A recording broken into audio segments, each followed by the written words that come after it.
Swayam Prabha. Digital India. Educated India.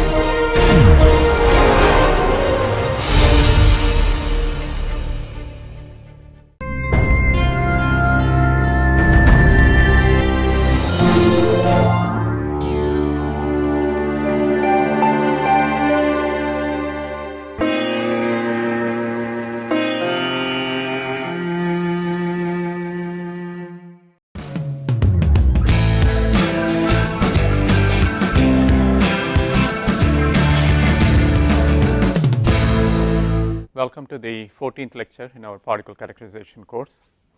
In the previous lecture, we discussed structural characterization of a particle and pointed out that essentially the structure of a particle can be divided into three regions: the surface, subsurface and core. Of the three, the core is the purest representation of the material itself, including its defects and so on. The subsurface is the region that shows a fairly gradual transition between the surface and the interior of the particle, but the surface region really is the one that is most exposed to the exterior environment. The external surface represents the planar, or actually as we saw, the volumetric interface between the particle and the fluid in which it is immersed. And therefore, from the viewpoint of how a particle interacts with its surroundings, the surface really plays the most crucial role, and therefore it is important to understand certain surface properties of particles. So, in this lecture we are actually going to look at three of them: surface energy, intermolecular forces of adhesion, and adsorption of fluids. These are probably the three most key characteristics of how the surface of a particle interacts with its neighbors as well as the medium in which it is suspended. Now, the first aspect, surface energy, it is something that it is a term that we hear frequently: surface energy, surface free energy, or even surface tension. They all mean the same things. Now, surface tension of a fluid is something that you are all quite familiar with from your lessons in fluid mechanics and so on, but particles, whether solid or liquid droplets, also have a surface energy associated with them. Now, the surface energy can be defined as the energy that is left over when the particle is created. In other words, the higher the surface energy of a particle, the greater is its tendency to react with its environment because it is in an energized state. Just like a low surface tension fluid tends to have very little interaction with surfaces that it comes in contact with, similarly a low surface energy particle or droplet will be relatively inert compared to a high surface energy particle. Now, this has interesting implications for the manufacturing industry, because sometimes you want particles that are highly energized, that have high surface energy, and sometimes you want particles that have relatively low surface energy. It all depends on whether you want the particle to remain as an isolated particle and not interact heavily with its environment, or you actually want the particle to behave in a cohesive manner with its nearest neighbors as well as the fluid molecules that it comes in contact with. So, the definition of the surface energy parameter is something that we need to be aware of. The surface energy definition goes back to creation of the particle surface. What is the irreversible work involved in creating a surface? This energy is what is referred to as the surface energy of the particle. So, if we look at the creation of let us say a surface dA of a particle, a differential surface dA. So, this is the new surface that is created, then gamma times dA is the irreversible work associated with creating the new area or new surface, where this parameter gamma now is the surface energy or surface free energy or surface tension associated with the particle. So, what is this gamma dA equal? Thermodynamically speaking, this equals dE minus TdS minus summation over I of Ni d mu I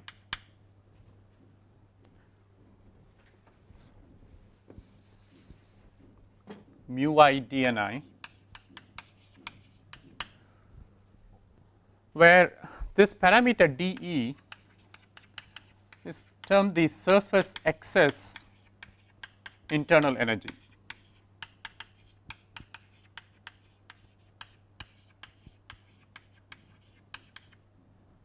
ds is the surface excess entropy, mu I is the surface excess in chemical potential,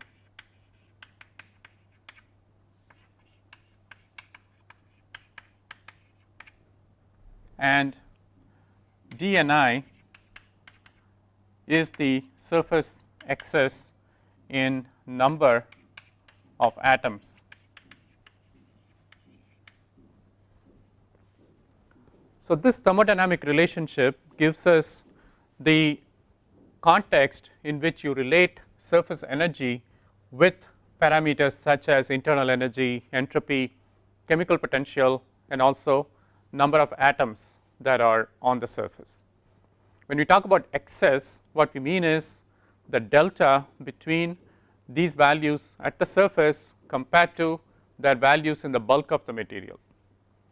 As we will see when we discuss nanoparticles, the reason that nanoparticles get their properties is because in a nanoparticle the differential can be quite high.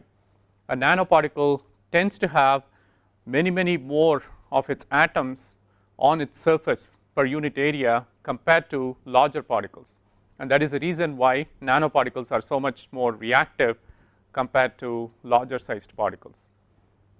But it basically goes back to this equation. Now, there is a parameter called the Helmholtz free energy F,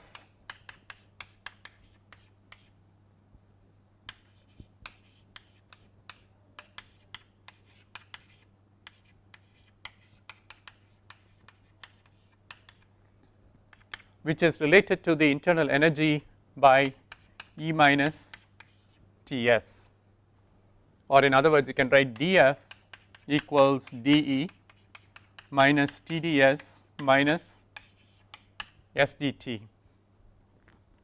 So, you can go back to this equation for gamma dA and substitute in terms of the Helmholtz free energy, and you will get dE minus TdS equals dF plus SdT minus summation over I mu I dNi.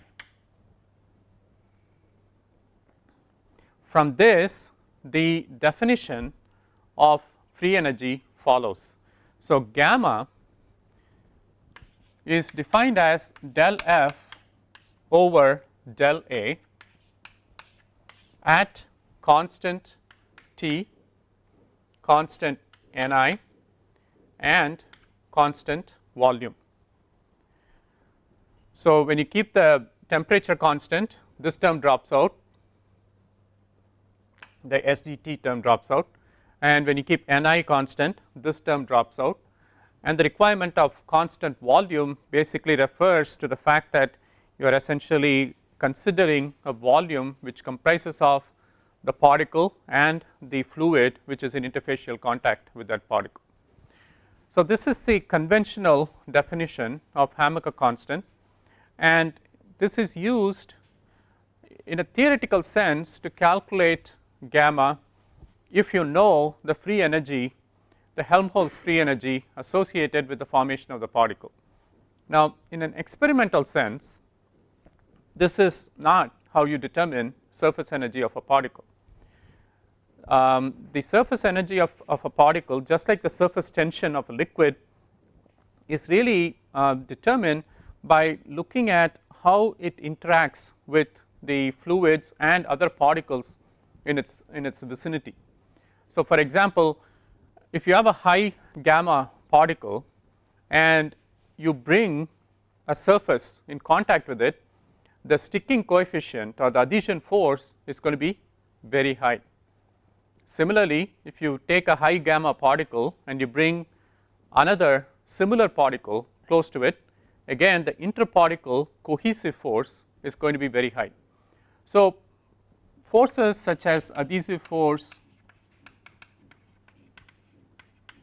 cohesive force actually scale as gamma.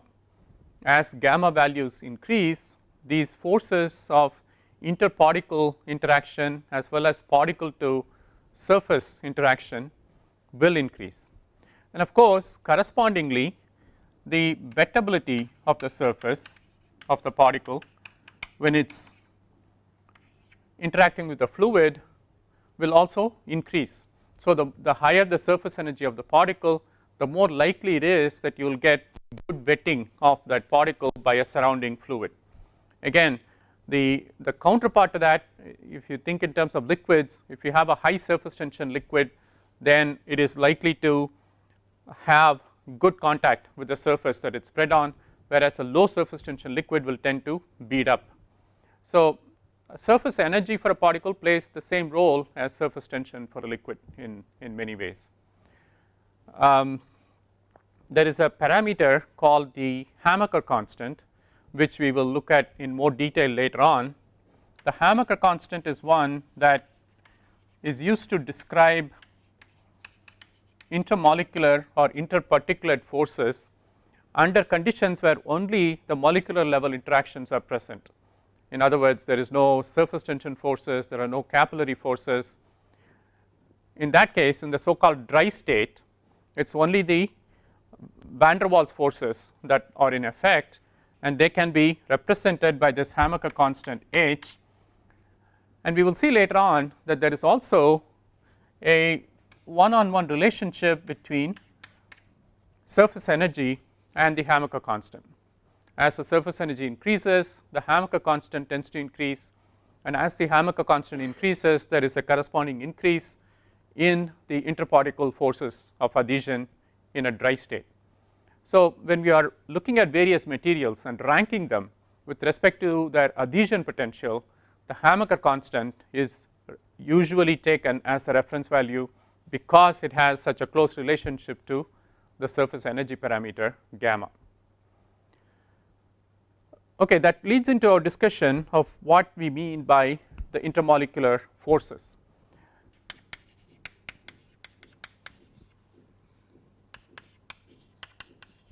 In our context, let us call them interparticle forces.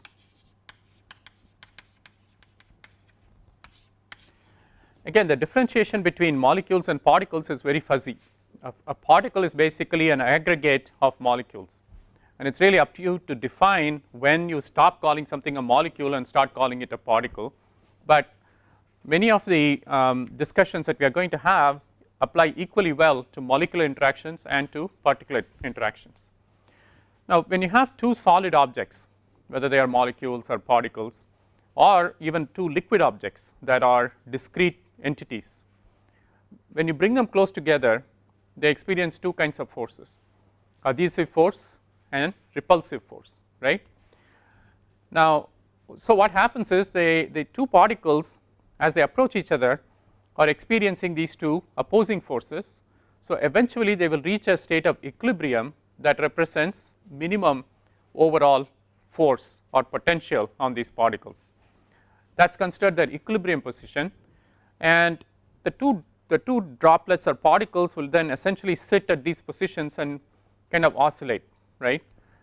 Or if you have a surface that a particle is approaching, the surface will remain stationary, the particle will establish an equilibrium position above the surface and then will essentially vibrate around that position.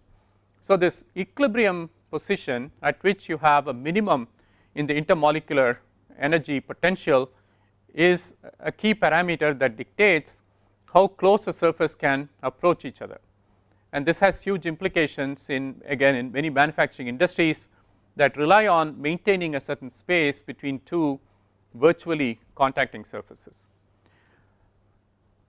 The interparticulate interaction in the dry state is also called the 612 potential. It's also known as the Lennard-Jones potential.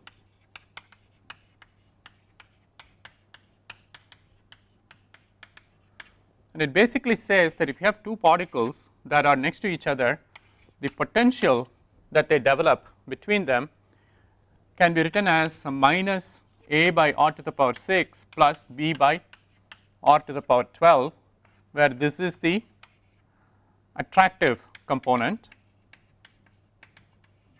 and this is the repulsive component.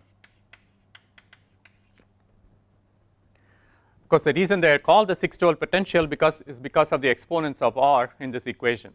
The adhesive force or the attractive force will fall off as the 6th power of the distance between the surfaces, whereas the repulsive force will fall off as the 12th power. So, what that means is as the two surfaces move farther apart, the attractive force becomes more predominant, whereas as they move closer together, the repulsive force becomes more dominant. And that is the reason that, I mean, it's basically as you move away the surface pulls you, as you move closer it pushes you, right. So, obviously there must be an equilibrium position where the two perfectly balance each other. And in fact, if you plot u as a function of r according to this 612 relationship, the kind of curve that you get will look like this. And this distance, so this is your 0 point, this distance of separation at this minimum energy point or minimum potential point is your equilibrium distance of separation between the two surfaces, because that results in a minimum in the potential energy between the two surfaces. So, the surfaces will have a natural tendency to settle down at this distance of separation, and the depth of this energy well, which is written as epsilon, is also an important parameter. This represents essentially the potential energy barrier that must be overcome in order to get these two particles to attach to each other or to peel them off from each other, because again the equilibrium position is the most stable position. So, if you want to disturb a particle pair from its equilibrium position, either way, if you want to push them together or you want to pull them apart, you have to do work, right. And so, this potential is what determines how much work you have to do to pull them apart or push them together. So, the greater the depth of the potential well, essentially the more work is involved in disturbing the particles from their equilibrium position of separation. So, these are also known as van der Waals forces of interaction, although the van der Waals is a term that is more commonly associated with atoms and molecules, but it applies equally well to particle pairs as well. And the surface energy is again involved in how these forces actually operate. I mean, basically if you bring two high surface energy particles together, their attractive forces are going to be greater than their repulsive forces, relatively speaking, whereas if you have two low surface energy surfaces coming together, they are going to want to naturally repel each other, right. So, the quantities A and B are very much a function of the surface energies of the particles involved and thereby the Hammaker constant also. So, that is where the surface energy of the particle enters this equation.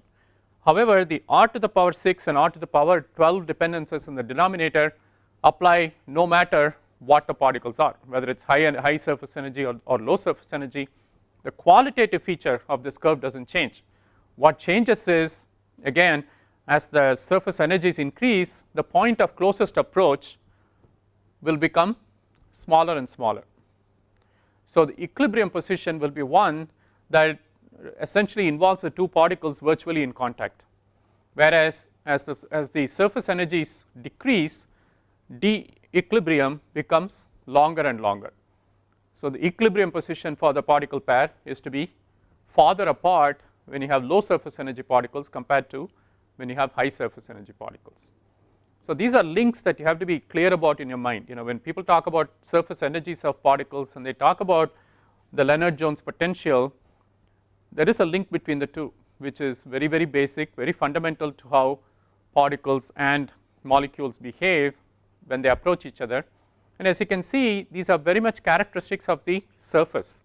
The core or even the subsurface of the particle really doesn't enter either that equation, you know, that where we calculated the surface energy of the particle, or these equations where we are looking at the potential between a pair of particles. It's all based on surface characteristics of the particle.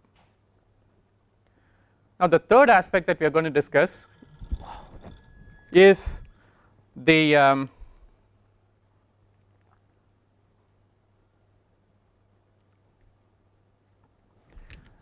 third aspect that we will discuss is the adsorption of fluids by particles. Now this is another important aspect of particle to medium interaction, because what we have talked about so far is primarily interaction between two solid surfaces or two liquid surfaces that are entrained in a continuous medium.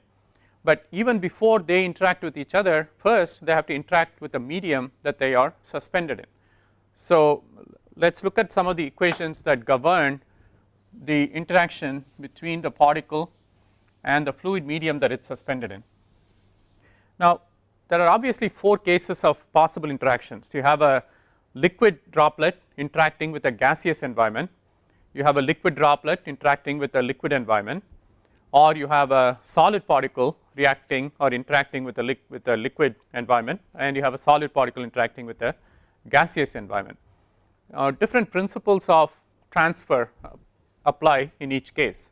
For example, when you have a liquid droplet that is exposed to a gaseous atmosphere, the primary mode of exchange between them would be absorption of the gas by the liquid and evaporation of the liquid to contribute vapor molecules, which then get mixed in with the gas.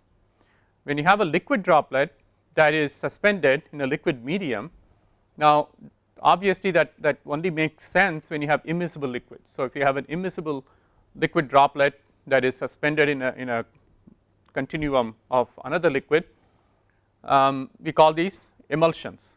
And here also the primary characteristic is that the droplet that is suspended has surface tension characteristics which prevent the macroscopic liquid medium from wetting it, so that essentially there is a repulsive interaction that is set up between the emulsion droplets and the liquid in which these droplets are contained. Now the third case of a solid particle that is suspended in a liquid medium, again it involves two transfer processes. One is absorption of the liquid by the solid and dissolution of the solid into the liquid. The dissolution part and the evaporation part we will study later in this course. Now when we look at liquid take up by the particle through an absorption process, that is essentially a surface tension driven phenomenon, and here actually the subsurface can come into play, because how much liquid can be absorbed by the particle very much depends on the capillary volume that is available in the subsurface region. As we sketched in the last lecture, when you have capillaries, whether they are blind capillaries or interconnected capillaries, they provide a path for liquid to get transferred into the surface using surface tension as the mechanism. and therefore essentially the more porous the particle, the more capillaries that are present in the subsurface, the higher will be the amount of liquid that can be taken up by the particle. The fourth case is actually the most interesting in the sense of adsorption of gases by a particle. There are many industrial applications that involve, for example, catalysis and heterogeneous surface reactions, where it is necessary for a surface to actually adsorb a gas molecule in order to promote a reaction that takes place on the surface. So there has been tremendous interest in looking at the various phenomena governing the uptake of gas molecules by surfaces as a function of pressure especially. And one of the names associated with adsorption of gaseous molecules on surfaces is Langmuir. I am sure everyone has heard of the Langmuir isotherm. Now the Langmuir principle states essentially that only one monolayer of gas molecules can be adsorbed on the surface. That is really what distinguishes the Langmuir model from the various other adsorption models such as the BET model, for example. So in the Langmuir scenario, you can only adsorb a single monolayer of gas molecules on a surface. Langmuir also stated that as far as adsorption is concerned, each location on the surface is equivalent to any other location. So there is no preferential adsorption of the gas molecules on any part of the surface. The probability or efficiency of adsorption is uniform across the entire surface that is adsorbing the gas. The third assumption in the Langmuir model is there is no interaction between the adsorbed molecules. So once a molecule has been adsorbed, it does not even know that its nearest neighbor exists, so that the subsequent processes all become interaction between the adsorbed gas molecules and the surface on which the gas molecules have been adsorbed. And the fourth assumption of course is monolayer adsorption. In other words, once a layer of gas molecule exists on the surface, you cannot adsorb a second layer on top of the first layer. So with these four assumptions, Langmuir formulated his model by assuming that an equilibrium position or an equilibrium situation will prevail where the rate of desorption from the surface equals the rate of adsorption on the surface. That is the central principle behind the Langmuir model.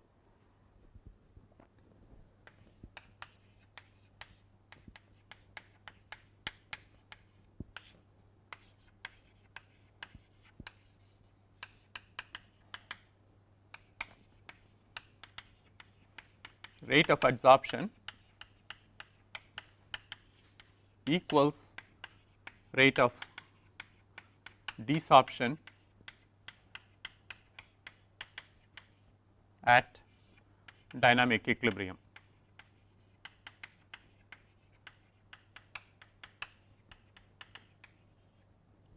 So let's consider a case where you have some species A that is getting adsorbed on the surface. Let's say that Na is the number of molecules approaching the surface,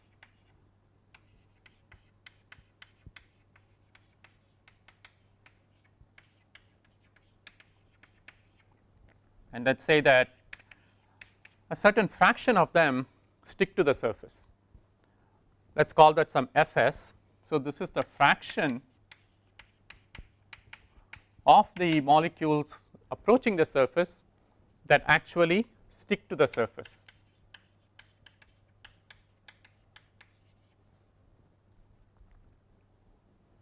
And let's say that F is the fraction of surface on which molecules have already adsorbed.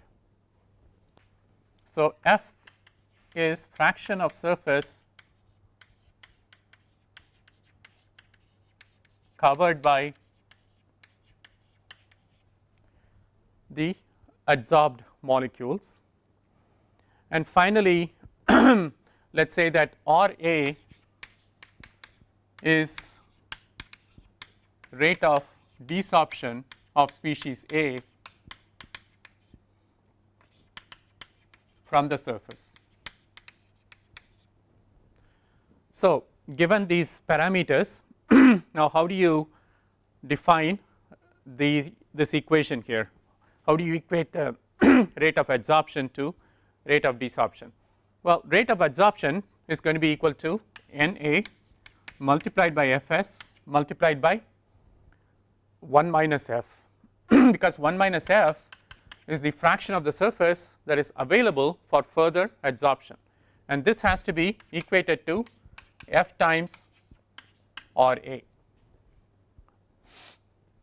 So, if you group the terms, so this basically means Na times Fs minus Na Fs times F equals F times RA, or Na times Fs equals F times Na Fs plus RA, or in other words F is equal to Fs times Na divided by Fs times Na plus RA. Now, if you look at this parameter Na, which is a number of molecules approaching the surface, for a given temperature, this parameter is primarily dependent on pressure. The greater the pressure that you exert, the more will be the number of molecules approaching the surface. So, since Na is proportional to P, you can actually rewrite that equation as F equals some Kp divided by 1 plus Kp. So, this relates the fractional coverage of the surface to the pressure that is prevailing in the system. Obviously, the constant K will incorporate the Fs and RA terms in it, as well as the actual multiplier that converts pressure into Na. But regardless, in terms of the qualitative relationship, F equals Kp by 1 plus Kp is the classic Langmuir isotherm or Langmuir adsorption isotherm as it is known. If you plot P versus F, how is it going to look? For very high pressures, Kp will be much greater than 1, F will tend towards 1, right. So, let us say that this is 1, so it should approach 1. At very low pressures, it is virtually 0. I mean, if there is no pressure, that means there is going to be nothing pushing the molecules toward the surface. So, the curve basically looks like this. So, you may all be aware of the shape of this isotherm, but it is very important for you to realize how this was obtained. It is a simple dynamic equilibrium balance, mass balance. Rate of molecules arriving equals rate of molecules leaving. So, it is important that you should be able to derive the Langmuir isotherm from first principles. Now, the other model that has become quite popular is the BET model, Brunauer, Emmett-Teller model. The only difference between the BET model and the Langmuir model is the BET model allows for multilayer adsorption. So, that is the only assumption out of the 4 that I had listed earlier, which is relaxed for the BET case. Now, if you look at the adsorption equation in the BET model, again the pressure plays a key role.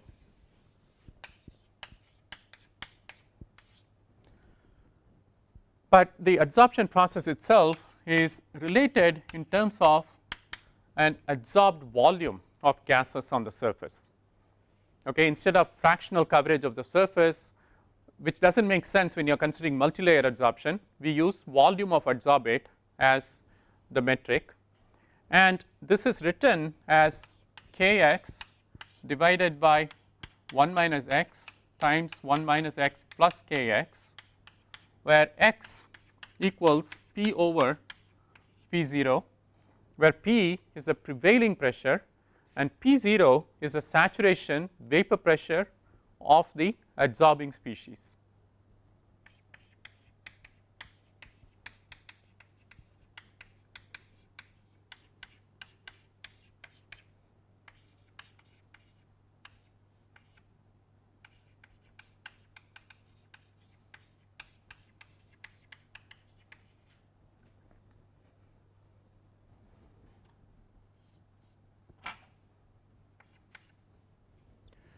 So, in the case of the BET model, if you plot P versus adsorbed volume, what kind of shape would you expect? It turns out there are actually 5 major classes of BET curves. The first one actually looks very similar to the Langmuir model.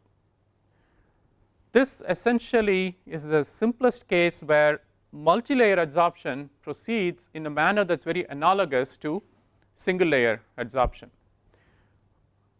So, this is one. Now, another model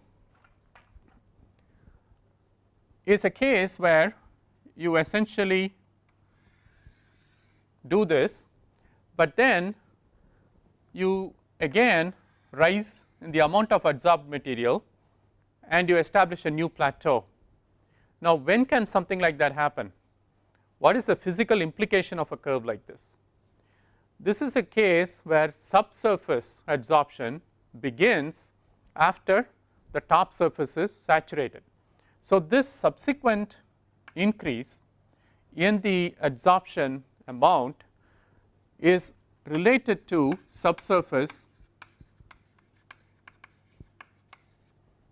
coming into play, and the fact that it reaches another plateau implies that there are 2 adsorption plateaus here, one corresponding to the surface and one corresponding to the subsurface. So, this is the second model of BET adsorption.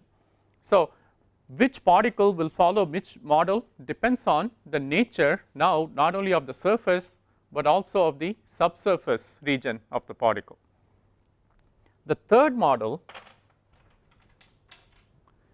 is one where you again go through an initial plateauing effect, and then the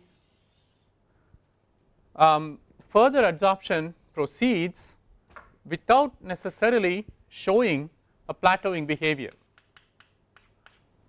Now, when would this happen?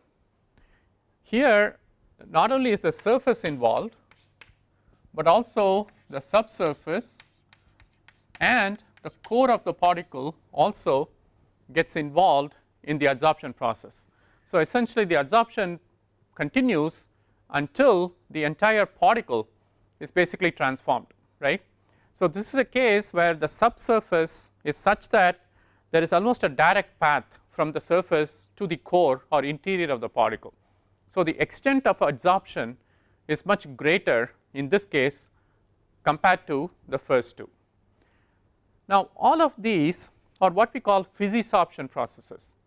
The process by which the gas molecule is getting adsorbed is purely physical in nature, but as we know, when you have possible chemical reactivity between the two surfaces, well, between the surface and the gas molecule, then chemisorption will come into play also. Chemisorption is not even addressed in the Langmuir model. However, the BET model does address chemisorption specifically, and the BET scenario suggests that when you have chemisorption going on, you will see a behavior that is very, very different from any of these. What type of behavior would you expect in the case where chemisorption is happening? The curves kind of flip around.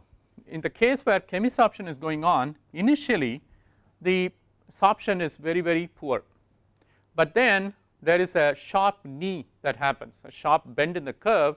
Once chemisorption begins, the increase in the chemisorption rate is just tremendous, and it essentially goes to completion. In other words, the entire particle gets saturated with chemisorbed material very rapidly, because chemisorption being a chemical process, the core will actually react even more than the surface and the subsurface, because it is the purest representation of the material.